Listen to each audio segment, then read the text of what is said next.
ചോദ്യം ഇതാണ്: നിതി ആയോഗ് നിലവിൽ വന്ന വർഷം ഏതാണെന്നുള്ളത്. ഒരുപാട് തവണ കേരള PSC ചോദിച്ചിട്ടുള്ള ചോദ്യമാണ് നീതി ആയോഗിനെ കുറിച്ചിട്ടുള്ളത്. പലർക്കും അറിയാം നീതി ആയോഗ് എന്ന് പറഞ്ഞാൽ എന്താണ്, എന്നാണ് നിലവിൽ വന്നത്, ആരാണ് ചെയർമാൻ, ആരാണ് ചെയർപേഴ്സൺ എന്നുള്ള കാര്യങ്ങളൊക്കെ. പക്ഷേ അതിനെപ്പറ്റി പുതുതായി പഠിക്കുന്ന ആളുകൾക്ക് വേണ്ടി പറയുകയാണ്. നീതി ആയോഗിനെ കുറിച്ച് പറഞ്ഞിട്ട് തന്നെ നമുക്ക് ചോദ്യത്തിൻ്റെ ഉത്തരത്തിലേക്ക് കടക്കാം. നീതി ആയോഗ് എന്ന് പറയുന്നത് ഭാരത സർക്കാരിൻ്റെ ഒരു വിദഗ്ധോപദേശ സമിതിയാണ് നീതി ആയോഗ് എന്ന് പറയുന്നത്. നീതി ആയോഗിൻ്റെ പൂർണ്ണ രൂപം എന്ന് പറയുന്നത് national institution for transforming India എന്നുള്ളതാണ്. ഓർത്തു വയ്ക്കുക, നീതി ആയോഗിൻ്റെ ഫുൾ ഫോം എന്ന് പറയുന്നത് അല്ലെങ്കിൽ പൂർണ്ണ രൂപം എന്ന് പറയുന്നത് national institution for transforming India എന്നതാണ്. പഞ്ചവത്സര പദ്ധതികൾ ഉൾപ്പെട്ട രാജ്യത്തിൻ്റെ വളർച്ചയ്ക്കും വികസനത്തിനും ജനങ്ങളുടെ ജീവിത നിലവാരം ഉയർത്തുന്നതിനും ആവശ്യമായ സുപ്രധാന പദ്ധതികൾ ആസൂത്രണം ചെയ്യുന്നതിനുള്ള നമ്മുടെ ഭാരത സർക്കാരിൻ്റെ ഒരു ഉപദേശക സമിതിയായിരുന്നു ആസൂത്രണ കമ്മീഷൻ. ആസൂത്രണ കമ്മീഷനെ കുറിച്ച് കേട്ടിട്ടുണ്ടാവും, പലരും കേട്ടിട്ടുണ്ടാവും. PSC പഠിക്കുന്ന ആളുകൾക്കറിയാം ആസൂത്രണ കമ്മീഷൻ എന്ന് പറയുന്നത് എന്താണെന്ന്. ആസൂത്രണ കമ്മീഷന് പകരം 2015 ജനുവരി 1 നിലവിൽ വന്ന സംവിധാനം ആണ് നിതി ആയോഗ് എന്ന് പറയുന്ന ഈ ഒരു കാര്യം. അപ്പോൾ ഒന്നുകൂടെ പറയാം, നമ്മുടെ പഞ്ചവത്സര പദ്ധതികൾ ഉൾപ്പെട്ടിട്ടുള്ള നമ്മുടെ ഈ രാജ്യത്ത് ഒരുപാട് പഞ്ചവത്സര പദ്ധതികളുണ്ട് അല്ലേ. പഞ്ചവത്സര പദ്ധതി 1, 2, ഇപ്പോൾ അതിനെക്കുറിച്ചും ചോദ്യങ്ങൾ ഒരുപാട് വന്നിട്ടുണ്ട്. അപ്പോൾ പഞ്ചവത്സര പദ്ധതികൾ നീതി ആയോഗിനെ കുറിച്ച് പറഞ്ഞപ്പോൾ നമുക്ക് എന്ത് കിട്ടി? പഞ്ചവത്സര പദ്ധതികളിൽ നിന്ന് ഒരു കാര്യം കിട്ടി. പഞ്ചവത്സര പദ്ധതി എത്രാമത്തെ പഞ്ചവത്സര പദ്ധതിയാണ് നമ്മുടെ ഇന്ത്യ ഇപ്പോൾ നടപ്പിലാക്കിക്കൊണ്ടിരിക്കുന്നത് എന്നുള്ളത് പല എക്സാമുകൾക്കും ചോദിച്ചിട്ടുണ്ട്. നമ്മുടെ കേരള PSC ചോദിച്ചിട്ടുണ്ട്. അപ്പോൾ അത് പഞ്ചവത്സര പദ്ധതിയെക്കുറിച്ച് കൂടി ഈ ഒരു ചോദ്യത്തിൻ്റെ ഉത്തരം പഠിക്കുന്നതിലൂടെ നിങ്ങൾ പഠിച്ചു വെക്കുക. പഞ്ചവത്സര പദ്ധതികൾ എത്ര എണ്ണം ഉണ്ടായിരുന്നു, അതിൽ എത്രാമത്തെയാണ് നമ്മുടെ ഇന്ത്യ ഇപ്പോൾ നടത്തിക്കൊണ്ട് വരുന്നത് എന്നുള്ളത്, അതിൻ്റെ പ്രധാനപ്പെട്ട ഉദ്ദേശം എന്താണെന്നുള്ളതും കൂടി നിങ്ങൾ പഠിച്ചു വെക്കുക. പിന്നെ നമുക്ക് ഈ ഒരു വിഷയത്തിലേക്ക് പോകാം. പഞ്ചവത്സര പദ്ധതികൾ ഉൾപ്പെട്ടിട്ടുള്ള നമ്മുടെ ഈ രാജ്യത്തിൻ്റെ, നമ്മുടെ ഇന്ത്യയുടെ വളർച്ചയ്ക്കും വികസനത്തിനും ജനങ്ങളുടെ ജീവിത നിലവാരം, അതായത് നമ്മുടെ ജീവിത നിലവാരം ഉയർത്തുന്നതിനും ആവശ്യമായിട്ടുള്ള സുപ്രധാന പദ്ധതികൾ, അതായത് പലതരം ഐഡിയാസ്, അത് നമ്മുടെ സർക്കാർ പലർക്കും ഉപദേശം കൊടുക്കാറില്ല. അപ്പോൾ അതുപോലെ തന്നെ ഉപദേശം കൊടുത്തിരുന്ന ഒരു സമിതിയായിരുന്നു, നമ്മുടെ സർക്കാരിന് വേണ്ടി ഉപദേശം നൽകിയിരുന്ന ഒരു സർക്കാരിൻ്റെ ഒരു സമിതിയായിരുന്നു ആസൂത്രണ കമ്മീഷൻ എന്ന് പറയുന്നത്. ഈ ഒരു ആസൂത്രണ കമ്മീഷൻ കുറച്ചുകൂടെ മോഡിഫൈ ചെയ്ത് കുറച്ചുകൂടെ പോരായ്മകളും എല്ലാം നികത്തി വേറൊരു സംവിധാനം പോലെ വന്നിട്ടുണ്ട്. ആ ഒരു സംവിധാനത്തിന് പറയുന്ന പേരാണ് നിതി ആയോഗ് എന്ന് പറയുന്നത്.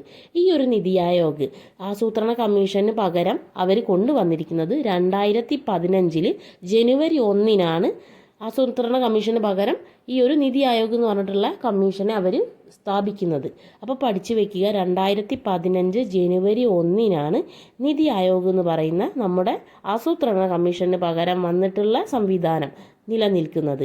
നിതി ആയോഗ് എന്ന് പറയുന്നത് എന്നാണ് വന്നിട്ടുള്ളത്? 2015 ജനുവരി 1 മുതൽ ഇങ്ങോട്ട്.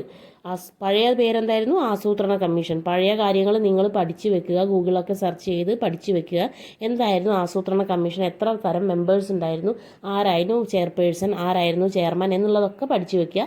അതിൻ്റെ കൂട്ടത്തിൽ അതിന് പകരം വന്നിരിക്കുന്ന നിതി ആയോഗ് എന്ന് പറയുന്ന ഭാരത സർക്കാരിൻ്റെ വിദഗ്ധ ഉപദേശ സമിതി ആയിട്ടുള്ള നിതി ആയോഗിന് എത്ര മെമ്പേഴ്സ് ഉണ്ട്, എത്ര അംഗങ്ങളുണ്ട്, ആരാണ് ഇതിൻ്റെ ചെയർപേഴ്സൺ, ചെയർമാൻ എന്നൊക്കെ പഠിച്ചു വെക്കുക. ഇതിന് ഞാൻ പറഞ്ഞു തരാം. ദേശീയ അന്തർദേശീയ പ്രാധാന്യമുള്ള നമ്മുടെ സാമ്പത്തിക നയ വർഷങ്ങളിൽ കേന്ദ്ര സർക്കാരുകൾക്ക് ആലോചിക്കുക അല്ലെങ്കിൽ ഓർത്തു വയ്ക്കുക, കേന്ദ്ര സംസ്ഥാന സർക്കാരുകൾക്ക്, കേന്ദ്രത്തിനും അതുപോലെ തന്നെ സംസ്ഥാന സർക്കാരുകൾക്കും ഒരുപോലെ ഇത് സേവനം നൽകുന്നുണ്ട്. ഓർത്തു വയ്ക്കുക, കേന്ദ്രത്തിന് മാത്രമുള്ളതോ സംസ്ഥാന സർക്കാരുകൾക്ക് മാത്രമായിട്ടുള്ള കാര്യം മാത്രമല്ല, രണ്ടിനും ചേർന്നിട്ട് അവർ സാങ്കേതിക ഉപദേശങ്ങൾ നൽകുന്നുണ്ട്. സാങ്കേതിക ഉപദേശം നൽകുന്ന നീതി ആയോഗിൻ്റെ ചുമതലയാണ്. അതായത് ഓർത്തു വയ്ക്കുക, സംസ്ഥാന സർക്കാരിനും കേന്ദ്ര സർക്കാരിനും അവർ സാങ്കേതിക ഉപദേശങ്ങളൊക്കെ നൽകുന്ന ആളുകളാണ്. നീതി ആയോഗ് എന്ന് പറയുന്നതിൻ്റെ ചുമതല എന്താണ്? 2015 ജനുവരി 1 നിലവിൽ വന്ന ആസൂത്രണ കമ്മീഷന് പകരം നിലവിൽ വന്ന ഈ ഒരു നീതി ആയോഗ് എന്ന് പറയുന്ന സംവിധാനത്തിൻ്റെ പ്രധാന ഇവരുടെ എന്താ പറയുക ചുമതല എന്ന് പറയുന്ന ദേശീയ അന്തർദേശീയ പ്രാധാന്യമുള്ള സാമ്പത്തിക നയവർഷങ്ങളിൽ നമ്മുടെ കേന്ദ്ര സംസ്ഥാന സർക്കാരുകൾക്ക് സാങ്കേതിക ഉപദേശം നൽകുക. അതാണ് ഈ ഒരു നീതി ആയോഗിൻ്റെ ചുമതല.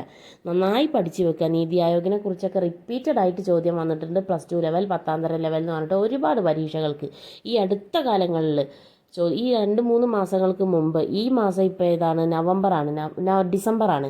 ഡിസംബറിന് മുൻപേ ചോദിച്ചിട്ടുള്ള ഒരു ആഗസ്റ്റ് മുതൽ ഇങ്ങോട്ട് ചോദിച്ചിട്ടുള്ള ഒരുപാട് 2023 ആഗസ്റ്റ് മുതൽ ഇങ്ങോട്ട് ചോദിച്ചിട്ടുള്ള ഒരുപാട് ചോദ്യങ്ങൾ, ഒരുപാട് കേരള PSCയുടെ ചോദ്യങ്ങൾക്ക് വന്നിട്ടുള്ള വിഷയമാണ് നീതി ആയോഗ് എന്ന് പറഞ്ഞിട്ടുള്ളത്. അതിൽ തന്നെ +2 10ാം തരം ലെവലുകളിൽ വന്നിട്ടുണ്ട്. ഒരുപാട് പരീക്ഷകൾക്ക് വന്നിട്ടുണ്ട് ഈ ഒരു നീതി ആയോഗിനെ കുറിച്ചിട്ടുള്ള ചോദ്യങ്ങൾ. ഓർത്ത് വയ്ക്കുക. അതിൻ്റെ ഇപ്പോഴത്തെ 2023 ഇന്നത്തെ ഡേറ്റ് എന്ന് പറയുന്നത് ഡിസംബർ 18ആണ്. അപ്പോൾ ഓർത്ത് വയ്ക്കുക, ഈ ഡിസംബർ 18 2023 ഇപ്പോഴും ഇതിൻ്റെ ചെയർമാൻ എന്ന് പറയുന്നത് സുമൻ ബെറിയാണ്. ഇതിൻ്റെ 2023 ചെയർമാൻ എന്ന് പറയുന്നത് സുമൻ ബെറിയാണ്. ഈ സുമൻ ബെറിയെക്കുറിച്ച് നിങ്ങൾ ഡീറ്റെയിൽ ആയിട്ട് അന്വേഷിച്ച് വെക്കുക. എത്ര കൊല്ലം മുൻപാണ് സുമൻ ബെറി, അല്ലെങ്കിൽ എത്രയാണ് ഇദ്ദേഹത്തിൻ്റെ കാലയളവ് എന്നുള്ളത് ഈ ഒരു കാറ്റഗറിയിൽ, അതായത് നമ്മുടെ ചെയർമാൻ, ഈ നീതി ആയോഗിൻ്റെ ചെയർമാൻ എന്നുള്ള തസ്തികയിൽ ഇദ്ദേഹം എത്ര കാലമായി തുടരുന്നു, എത്ര കാലം മുൻപെയാണ് ഇതിൽ വന്നിട്ടുള്ളത്, എത്ര കാലം ഇനി ഇദ്ദേഹത്തിന് ഈ ഒരു സ്ഥാനത്തിരിക്കാം എന്നുള്ളതൊക്കെ നിങ്ങൾ എന്ത് ചെയ്യുക, ഗൂഗിൾ ചെയ്തിട്ടോ മറ്റേതാണോ നിങ്ങളുടെ ആക്സസബിൾ ആയിട്ടുള്ള ഒരു വഴിയെങ്കിൽ ആ ഒരു വഴിയിലൂടെ ഇത് നീതി ആയോഗിനെക്കുറിച്ച് പഠിച്ചു വെക്കുക. ഓർത്ത് വയ്ക്കുക, ഇതിൻ്റെ ചെയർപേഴ്സൺ എന്ന് പറയുന്നത് എപ്പോഴും പ്രധാനമന്ത്രിയാണ്. ചെയർപേഴ്സൺ ആരാണ്? നീതി ആയോഗിൻ്റെ പ്രധാനമന്ത്രിയാണ്. വൈസ് ചെയർമാൻ എന്ന് പറയുന്നത് അത് മാറിക്കൊണ്ടേയിരിക്കും. അത് ഏത് ക്രൈറ്റീരിയ അല്ലെങ്കിൽ അദ്ദേഹത്തിൻ്റെ ഏത് ക്വാളിഫിക്കേഷൻ വെച്ചാണ് ഈ ഒരു ചേഞ്ച് വരുന്നതെന്ന് നിങ്ങൾ പഠിച്ചു വെക്കുക. ഇദ്ദേഹത്തിന് ഓർത്ത് വയ്ക്കുക, ഇപ്പോഴത്തെ ആളെന്ന് പറയുന്നത്, ഇപ്പോഴത്തെ വ്യക്തി, ഇപ്പോഴത്തെ ചെയർമാൻ, നീതി ആയോഗിൻ്റെ ഇപ്പോഴത്തെ ചെയർമാൻ എന്ന് പറയുന്നത് സുമൻ ബെറിയാണ്. മറന്നു പോകരുത്. ഒന്നുകൂടെ പറയാം, നീതി ആയോഗ് എന്ന് പറയുന്നത് നമ്മുടെ national institution for transforming India